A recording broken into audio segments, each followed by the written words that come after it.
బాలకృష్ణ ఇటీవల బాలకృష్ణ అభిమానుల్లో ఒక విషయానికి తెగ వినిపిస్తోంది. నటనలో ఎప్పుడు ముందుండే బాలకృష్ణకు నిర్మాణ విలువలు మాత్రం అస్సలు కలిసి రావడం లేదు అంటూ అభిమానులు సైతం సోషల్ మీడియాలో పోస్ట్ చేస్తున్నారు. సినిమా ప్రొడక్షన్ జోలికి వెళ్లకుండా యాక్టింగ్ కే పరిమితం కావాలా అని కూడా కోరుకుంటున్నారు. దీనికి కారణాలు కూడా లేకపోలేదు.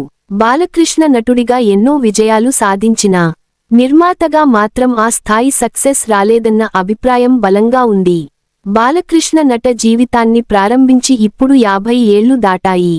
ఈ మధ్యనే ఆయన సినీ స్వర్ణోత్సవాన్ని కూడా ఘనంగా జరుపుకున్నారు. ఎన్టీఆర్ స్థాపించిన రామకృష్ణ సినీ స్టూడియోస్ బ్యానర్లో బాలయ్య ఎన్నో హిట్ సినిమాల్లో నటించారు. ఎన్టీఆర్ తారకరాముడు కేవలం మహానటుడే కాదు, మంచి దర్శకుడు, సక్సెస్ఫుల్ ప్రొడ్యూసర్ కూడా. కానీ అదే స్థాయిలో బాలకృష్ణకు ఈ పాత్రలు కలిసి రాలేదని ఫ్యాన్స్ భావిస్తున్నారు. బాలయ్య నటుడిగా తనకంటూ ప్రత్యేక గుర్తింపు సంపాదించారు. మాస్ పాత్రలు, పవర్ఫుల్ డైలాగ్స్, ఎనర్జీతో ప్రేక్షకులను ఆకట్టుకున్నారు.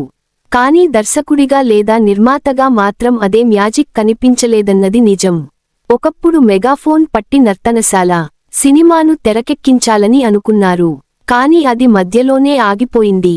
తర్వాత ఎన్బీకే ఫిలిమ్స్ బ్యానర్ పెట్టి కథానాయకుడు, మహానాయకుడు సినిమాలతో నిర్మాతగా మారారు. ఎన్టీఆర్ జీవిత చరిత్రను తెరపై చూపాలన్న ఆలోచన గొప్పదే అయినా ఈ 2 సినిమాలు ఆశించిన స్థాయిలో ఆడలేదు. ఫలితంగా బాలయ్యకు నిర్మాతగా నిరాశే మిగిలింది. ఈ ఫ్లాప్ల తర్వాత బాలకృష్ణ ప్రొడక్షన్కు దూరంగా ఉన్నారు. తాజాగా అఖండ 2 విషయంలో కూడా ఇలాంటి చర్చే వచ్చింది. ఈ సినిమాకు బాలయ్య కూతురు తేజస్విని సమర్పకురాలిగా వ్యవహరించారు. అయితే ఈ ప్రయత్నం కూడా కలిసి రాలేదన్న టాక్ వినిపిస్తోంది. 95 కోట్ల బిజినెస్ చేసిన ఈ సినిమా దాదాపు 70 కోట్ల వరకే రాబట్టిందని సమాచారం. ఈ అన్ని కారణాల వల్లే అభిమానులు బాలయ్యను మీరు నటుడిగానే కొనసాగండి అని కోరుతున్నారు.